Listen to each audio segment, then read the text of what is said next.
Hangafti Phaaphaasota Firaansis Boqochoo hordofee hooggantoonni biyyootaa fi dureewwan amantaa idil addunyaa ergaa gaddaa dabarsanii jiru. Poop Firaansis gaa'ila isaanii wal fakkaataa deeggaruun kan ceephamaa turan bara 2020 fiilmii seenaa jireenya isaanii irratti xiyyeeffate Firaansiskoo jedhamu irratti yaadadataniin namoonni jaalala isaanii wal fakkaataan qabaman maatii ijaarrachuudhaaf mirga qabu jedhanii turan. Waldaan Kaatoolikii Itoophiyaa, Waldaan Ortodoksii Itoophiyaa boqochuu Poop Firaansis ilaalchisuudhaan gadda isaanii ibsatanii jiru. Hangafti Phaaphaasii mana amantaa Kaatoolikii warra Roomaa Firaansis addunyaa kanarraa du'aan boqochuu isaanii hordofe ministeerri muummee Federaalaa Dr. Abiy Ahmed ergaa gaddaa dabarsanii jiru. Ergaa isaaniinis dhaloonni gaarummaa isaanii akka itti fufsiisu amantaa qabaachuu eeran. Pirezidaantiin Ameerikaa Doonaald Tiraamp kan Faransaay Imaanu'eel Maakroon, pirezidaantiin Keeniyaa Wiiliyaam Ruutoon, ministeerri muummee Hindii Narendra Moodii, kan Ayirlaand Liyoo Vaaraadiker dabalatee hooggantoonni biyyoota adda addaadhaa ergaa gaddaa dabarsanii jiru. Akkasumas dura ta'an Koomishinii Gamtaa Afrikaa Mohammad Ali Yesuuf, barreessaa olaanaan dhaabbata misooma mootummoota baha Afrikaa Dr. Warqinee Gabayyoo fi pirezidaantiin Koomishinii Gamtaa Awurooppaa Ursula von der Leyen dadhabbii addunyaa kanarraa du'aan boqochuu Firaansis hordofee gaddeetti dhaga'amuu ibsanii jiru. Sirni awwaalcha duree amantaa Kaatoolikii iddoo guddaa itti kennuun kan geggeeffamu ture. Haa ta'u garuu Poop Firaansis osoo lubbuun jiranii sirna awwaalchaa isaanii bifa salphaan akka geggeeffamu dhaamanii turan. Kanaan dura Pooppiin gaafa du'u fuulli osoo hin dhokfamin namoonni dhaqanii nagaa akka itti dhaaman godhamaafii ture. Haa ta'u garuu Poop Firaansis bifa duriin osoo hin taane reeffi isaanii saanduqa mukaa keessa akka godhamuu fi fuulli isaanii akka hin mul'anne dhaamuudhaan sirni awwaalchaa salphifamee akka geggeeffamuuf dhaamanii turan. Awwaalchi isaanis Vaatikaan keessatti osoo hin taane Bataskaana Maaramii magaalaa Room keessatti geggeeffama. Firaansis dhibee daranyoo sombaa isaan mudateen yaalamaa turuudhaan guyyaa har'aa kana umurii waggaa 88ffaa isaaniitti boqotanii jiru.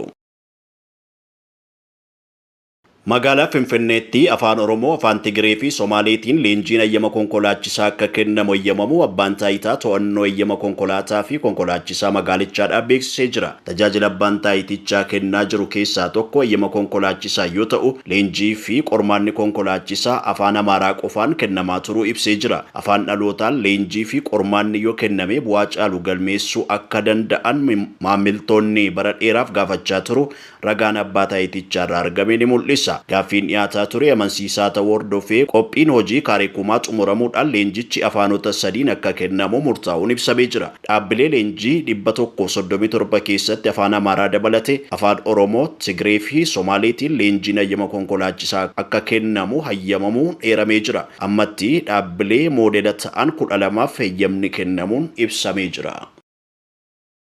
Lammiileen Burkina Faso Faransaay jiraatan Ibrahim Traoré irratti mormii dhageessisanii jiru. Ibrahim Traoreen geggeessaa dargaggeessa Burkina Faso keessatti jijjiirama guddaa fidaa jiru jedhamuudhaan dhaadeffama. Ibrahim Traoré haati tokko daa'ima gumaachuuf hospitaalatti maallaqa kaffaluu hin qabdu, bilisaan da'uu qabdi.